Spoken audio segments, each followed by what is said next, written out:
ভারত আগামী 24 থেকে 36 ঘন্টার মধ্যে পাকিস্তান আক্রমণ করতে পারে বলে আশঙ্কা প্রকাশ করেছেন পাকিস্তানের তথ্য ও সম্প্রচার মন্ত্রী আতাউল্লাহ তারার।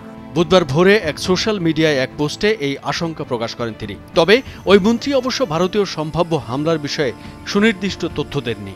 আর ভারতীয় মিডিয়াও তাৎক্ষণিকভাবে এই ব্যাপারে কোনো মন্তব্য করেনি। তারার এক্স পোস্টে বলেন, যে কোনো ধরনের আগ্নেয়াস্ত্রের জবাব দেওয়া হবে দৃঢ়তার সঙ্গে। এই অঞ্চলে যে কোনো ধরনের মারাত্মক পরিণতির জন্য ভারত অবশ্যই দায়ী থাকবে। এদিকে ভারতের সশস্ত্র বাহিনীকে হামলা চালানোর পূর্ণ স্বাধীনতা দিয়েছে প্রধানমন্ত্রী নরেন্দ্র মোদী। জম্মু ও কাশ্মীরে বন্দুকধারীদের হামলা ও এর সম্ভাব্য জবাব নিয়ে মঙ্গলবার দেশটির 3 বাহিনীর প্রধান chief of defence Anil Chauhan, প্রতিরক্ষামন্ত্রী রাজনাথ সিং এবং জাতীয় নিরাপত্তা উপদেষ্টা অজিত দোভালের সঙ্গে বৈঠক করেছেন তিনি। এ সময় এই স্বাধীনতা দেন।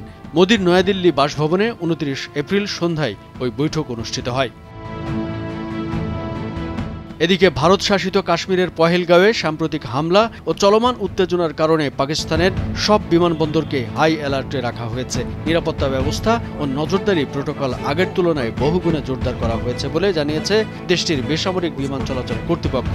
29 এপ্রিল এক প্রতিবেদনে এই খবর দিয়েছে দ্য এক্সপ্রেস ট্রিবিউন।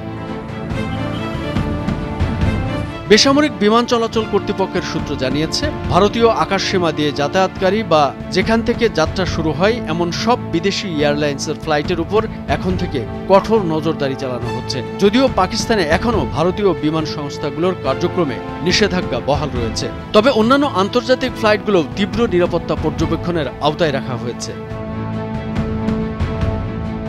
অন্যদিকে ভারতের পানিবন্ধের হুমকির জবাবে পাকিস্তানের উপপ্রধানমন্ত্রী ও পররাষ্ট্রমন্ত্রী ইসাক দার বলেছেন, একটি ইট এলে তার জবাবে আমরা পাথর ছুড়ব। 29 এপ্রিল পহেলগাঁওয়ে ঘটনার পর ভারতের অভিযোগের জবাবে সিনেটে বক্তব্য দেওয়ার সময় তিনি এই হুমকি দেন।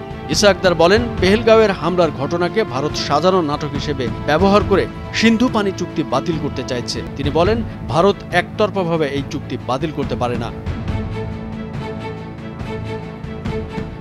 এর আগে পাকিস্তানের প্রতিরক্ষামন্ত্রী মোহাম্মদ আসিফও রয়টার্সকে বলেছিলেন, পাকিস্তানে ভারতের হামলা আসন্ন, ইসলামাবাদ অত্যন্ত সতর্ক অবস্থায় রয়েছে। আসিফ বলেন, আমাদের অস্তিত্বের প্রতি সরাসরি হুমকি সৃষ্টি হলে আমরা পরমাণু অস্ত্র ব্যবহার করতে পারি। কামরুজ্জামান আরিফ, ভোরের কাগজ।